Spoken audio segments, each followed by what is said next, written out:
are your lineups looking? Let me guess, you probably have some questions. Well, this video will help answer those questions. These are the 17 players you must have for week 5. Starting with AJ Brown, who is just way too cheap at $7,500 versus the Arizona Cardinals secondary. And this secondary is not good. The dead last ranked secondary in the NFL, and he'll see most of the cornerbacks, but this one matchup against this one cornerback is going to be juicy. And that man's name is Marco Wilson, who currently right now, according to Pro Football Focus, ranks 93rd out of 108 cornerbacks in coverage. And through 4 weeks, he's already been targeted 22 times in man coverage, almost 6 times per game. When AJ Brown is on him in man coverage, expect targets. Because that's all AJ Brown has done this year, earn targets. He has 9.5 targets per game, and he nearly put up 100 yards last week in a rain game. And Brown is currently coming in low owned according to my DFS blueprint on Patreon at just 9%. So play him and then play just $5,500 RamAndre Stevenson, who has a lot of upside this week. He comes into this game as a favorite, and he's facing the Lions, who rank bottom 5 in the combination of tackling and run defense. And here's why this is a juicy spot now for RamAndre. The Lions can't tackle, and RamAndre leads all backs in the NFL with 39 broken tackles this season. And the Lions give up the most yards after contact. RamAndre, top 5 in earning yards after contact. So play him and this quarterback. And that's Tom Brady, whose price point is laughable at just $6,000, coming off the best week of his season so far with over 25 fantasy points. And the reason is he got his weapons back. That is right. His 3 starting wide receivers, Mike Evans, Chris Godwin, and Julio Jones, who were not out there the previous week, they were all back this past week, including Russell Gage getting healthier as well. And now Brady's going to face a beatable Atlanta secondary, and this is implied based on his 28.5 team total this week, the second highest on the slate. Stack the Bucs with Brady this week. And his number 1 stacking option is Chris Godwin, who returned to a near full-time role last week. Godwin played 83% of the snaps and ran over 40 routes. Here's what it led to. He ended up earning 10 targets in his first game back and puts up about 13 fantasy points, which is probably the floor for a guy who's going to be earning 10 targets. Expect closer to 90+% of the snaps this week, a full-time every down role. And his individual matchup is going to be nice. Godwin plays out of the slot as a big slot receiver. He's going to have a 33-pound advantage over D. Alford, the Falcons slot cornerback, who is a solid cornerback but undersized. Now, according to my ownership projections on Patreon, Godwin is going to be a top 5 owned wide receiver this week, but you can reduce that by stacking this game up. Now let's talk some running backs. Starting with the 49ers running back and the RB1 clearly in Jeff Wilson. Last week, he was the only running back, if you don't count a fullback and Kyle Juszczyk, the only running back to see a touch in that game, and he's seen 75% of the backfield touches this season. Yet he's only $5,500 in a very favorable matchup against the Carolina Panthers. And by the way, he's a favorite this week, and this is what he's done in his career as a favorite. Wilson has averaged 14.1 fantasy points when he's a favorite and a starter, and almost 18 touches per game. This is very strong usage. He should be in the 6K range this week, but he's not. Now, I've personally taken Wilson over 67.5 rushing yards, but I also like him over 13 fantasy points this week on prizepicks.com. If you want to use the link in the description and tail this prop and a couple more that we got going on later in the video,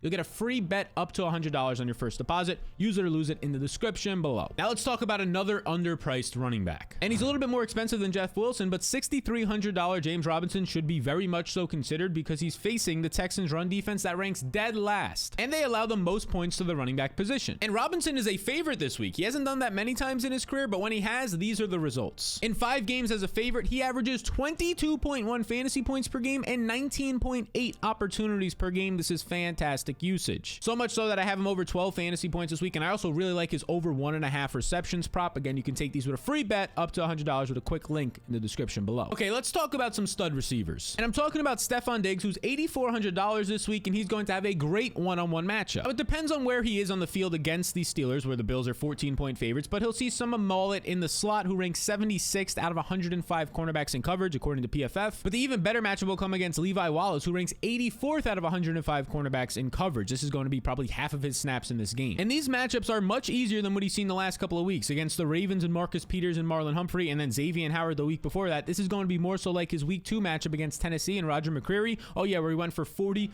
fantasy points. That'd be great if he does it again. Now, to play guys like Stefon Diggs, we're going to need some value, so let's identify that at the wide receiver position. At $4,800, we're getting a bit of an injury discount, but just in general, Jacoby Myers is always underpriced, and he might be returning this week. And right now on Patreon, he's only coming in at 5% owned. If you don't have ownership projections, get them down below on Patreon. It's going to enhance your chances of winning dramatically. Now, on the season, Jacoby Myers through 2 games has 19 targets, but of course, these were with Mac Jones. He's going to have a new quarterback this week, but I'm not too concerned because he's been able to get open. He's top 20 at generating targets versus man coverage, and in terms of when he's out there, 36% of his routes lead to a target. That is elite. That means he knows how to get open, and if anything, a slot receiver is going to gain the trust of the Brian Hoyers of the world this week. And it also helps that he's facing the Detroit Lions number 30 ranked secondary. So Myers is one value receiver, but this next next guy is also a value, and it's going to be $5,200 Robert Woods, who, look, I don't think he's a fantastic elite player at this point in his career, but for $5,200 in the environment that he's in with no Treylon Burks out there and now the clear one in Tennessee, I think he's valuable. And he's quietly been top 10 at separation versus man coverage. Now, separation could be a skewed stat, but it's definitely something that's going to indicate you are still there with some juice on your route running. So at just $5,200 versus the Commanders' 21st ranked secondary in terms of coverage, I think he's a solid play who is definitely going to be low owned. And this next quarterback might actually come in with not too much ownership, surprisingly. And that's going to be Justin Herbert, who wasn't on the injury report to end last week. He's not on the injury report so far this week, and he has a nice team total at 25.5 and the #1 pass blocking advantage, meaning he'll have time to throw this week against the Browns defense. And obviously, if we're playing Herbert, we want to stack this team up, and they're likely going to get Keenan Allen back this week. He'd be my primary option if he indeed returns. Now, one concern is that the Browns do play slow. They run the ball a lot, so that can kind of limit the amount of plays in this game. The Chargers make up for that for how they play on offense. So far, Herbert has attempted 41.5 passes per game, so expect 35 plus attempts in this one. And now we can attack the mid-range at wide receiver, where Christian Kirk is just $6,600. He should be priced probably in the 7K plus range based on his usage. Now, he only goes for 8 fantasy points last week, but this was in that really bad rain game against the Eagles, right? He still puts up 60 yards, and he gets 9 targets. He's going to catch more than 2 balls on 9 targets when the weather is good. Now, so far in the season, he's averaging 9 targets per game, and he's seen 7 red zone targets already and a couple of deep shots. Expect those deep shots to go up as well, especially with better weather. I think I've taken Christian Kirk's props like almost every single week. I take him over 63.5 receiving yards this week. I have him nearing 80 receiving yards for week 5. Again, free bet up to $100 with the link in the description below. Code SAL22 on prizepicks.com. So Christian Kirk looks good in that kind of mid-range, and then so does this rookie wide receiver. And that's going to be going to New Orleans, who's even cheaper. He's in the 5K range, and it's Chris Olave, who's operating right now as a #1 receiver in New Orleans. He leads the entire NFL in air yards, so he's getting a lot of downfield usage, 144 per game. I mean, if you're in like the 70 to 80 yards per game range, that's good. He's double that at this point with 13 deep targets on the year. And he's been able to produce despite his quarterback. In 3 games with Jameis Winston, he's averaging nearly 16 fantasy points per game. He gets Andy Dalton last week, puts up 16.7. That's the mark of a really good wide receiver who knows how to get open and create big plays despite the quarterback. So play Olave and then play this Bills receiver who's real cheap. And that's going to be Isaiah McKenzie at just $5,000. He's going to make a lot of these Buffalo stacks work this week, and there was some concerns over his concussion. But as of right now, he's returned to practice on Thursday, and he's likely to clear the concussion protocol and be a really nice value for you in those Bills stacks. And Josh Allen loves targeting the slot, so play McKenzie. And speaking of Josh Allen, he is clearly a strong play this week. It's just a matter of can you afford him with the highest team total on the slate at 30.5. He has the clear stacking options as well. In this order, I like stacking up Stefon Diggs, Isaiah McKenzie, and then Gabe Davis last. Davis, who is practicing full for the first time in basically like a month now, he is also strongly in play. Now, Josh Allen this week is going to have a decent amount of time to throw, but his offensive line hasn't been good, so expect some pressure to get there. But this is honestly a good thing for fantasy because it's not happening too much, but it's happening just enough for Allen to take off and scramble more. 7.5 carries per game is leading to 8 fantasy points per game on the ground so far. That's giving him that cheat code and that upside for DFS. And if you want even more cheat codes for DFS, be sure to check out the DFS tools, the blueprint to win the week, linked down below on my Patreon. Everything you need to win the week is in there. Now, an interesting play this week is Keenan Allen at $6,600. His injury will likely keep him a little bit lower owned. His price point, it's honestly cheap in my opinion, but he's priced right at Christian Kirk, Jalen Waddle, DK Metcalf. Some other guys will draw ownership here, and people don't really know what to expect. He's only ran 12 routes on the year before injury, but he did generate a target on 4 of those. A 33% target rate is basically elite, but obviously a really small sample here. Either way, he'll have a fine matchup in the slot against Greg Newsome, and if he does return, he'll probably be lower owned in a spot where you can stack him with Herbert. I do like that. And it's almost impossible not to like Tyler Higbee. The tight ends are basically dirt cheap this week, and Higbee is one of them, even though he shouldn't be. He ranks first amongst all tight ends, generating 9.5 targets per game, 38 total targets, and he's generating a target on 30% of his routes run. This is like unheard of for tight ends. The issue is he's coming in currently at 20% owned in my projections, and that's not really going to win you many GPPs. So in GPPs, I pivot. But if you still play cash games, he's a good option there. I like him to go over 11 fantasy points. I like even more his over 4.5 receptions. That's my favorite Higbee prop of the week. You can take it down below with the free bet up to $100 on prizepicks.com. Now let's keep attacking these values because we want to play the expensive Bills and Patriots and maybe even Chargers stacks. And to do so, a way to get there might be $4,100 Rondale Moore, who made his season debut last week after battling injury. And he ends up seeing a career high 90% of the snaps and 30 routes run. And he played on the outside. Now he only generates 5 targets, but that will keep him lower owned, only has 3 catches, 11 yards. But he played on the outside basically the entire game, which he didn't do at all last year. He's going to do it again this week, which keeps him on the field, generates more targets and upside. So Rondale needs to be considered, especially at that price point, and so does this rookie. Because Drake London has been fantastic, but last week was rough and it might keep his ownership down. But it's justifiably so. He ends up facing Denzel Ward, and this game was skewed. The Falcons only threw 19 times in the game, and he still ends up generating 7 targets, 7 out of 19 attempts, which ends up pushing his target rate, the amount of times he's targeted per route this year, year. Up to 40% of the time he runs a route, he's targeted. Third highest in the NFL. This would have led the NFL last year. Not to mention, he's on the other side of this Bucs game, so he is the perfect and my favorite run back option in that game with your Bucs stacks. And speaking of that game, let's not forget about Leonard Fournette, who is now below $7,000, even though he's a decent sized favorite with a 28.5 point team total. Naturally, that is fantastic for running backs. And he gets to face the Falcons, who rank 25th in run defense this year, and Fournette is top 3 right now in opportunity share and usage on the season. He's seeing 20 opportunities per game amongst the running back position. Very good. Now, believe it or not, I actually like Fournette under 67.5 rushing yards. I like him in DFS because he's cheaper, below $7,000, and because he's going to be having touchdown upside and reception upside. But in terms of his overall rushing yards, I take the under here. And let's discuss the top end at the running back position. There are 5 guys above $7,000 this week, and out of all of them, Christian McCaffrey all the way up top at $8,500 is my favorite option. His team is going to be facing the #1 secondary in the San Francisco 49ers this week, which hurts those receivers. And Baker will have to go up against the top 5 pass rush in San Francisco, which means more checkdowns and design screenplays for McCaffrey. If you're going up top at the running back position, who McCaffrey will likely come in somewhat lower on this week,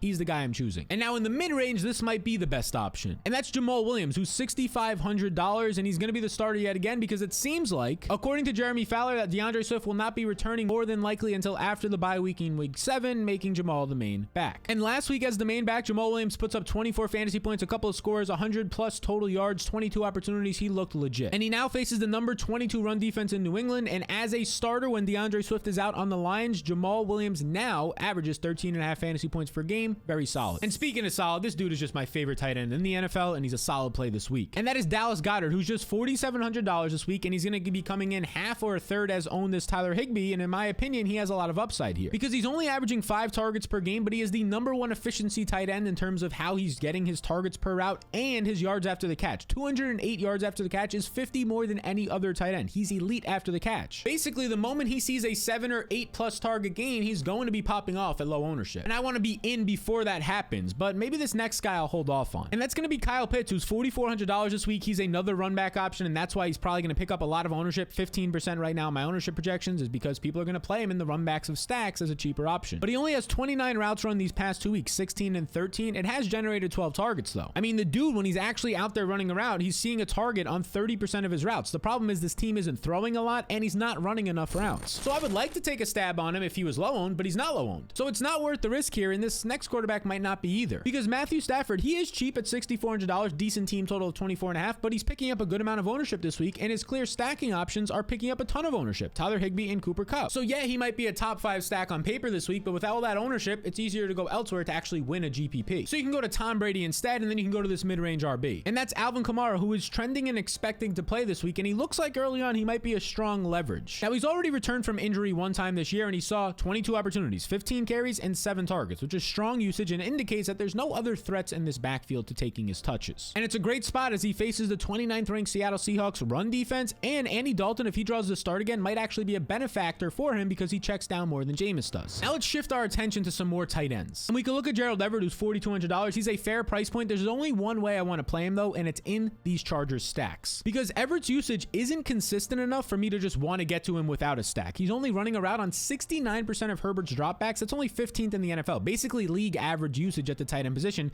It's just translating to targets so far, right? He has 26 targets on the year, but that's probably not going to sustain on this low of a routes run number. Instead, I'd rather play a tight end seeing way better usage. And that's going to be Zach Ertz, who at $4,800 is not picking up any ownership right now. It's all going to Kyle Pitts in this range and even some to TJ Hawkinson. But give me Zach Ertz, who right now ranks 3rd overall in tight end usage and leads all tight ends running a route out of the slot on 46% of his snaps. And this is massive because when you're a tight end in the slot, you're getting a mismatch on a linebacker, especially in the red zone. And this is actually coming to fruition with 10 red zone targets, the most of any tight end, and second behind only Devontae Adams in the entire NFL right now. The upside is there for Ertz. So play Ertz and consider all of these options this week. And also consider my DFS tools linked in the description below. It's a blueprint to win consistently more money and increase your chances of winning every single week. We'll be live at 10 a.m. Eastern on Sunday right here, so be sure to subscribe so you know when we're going live, and I'll see you all in the next one.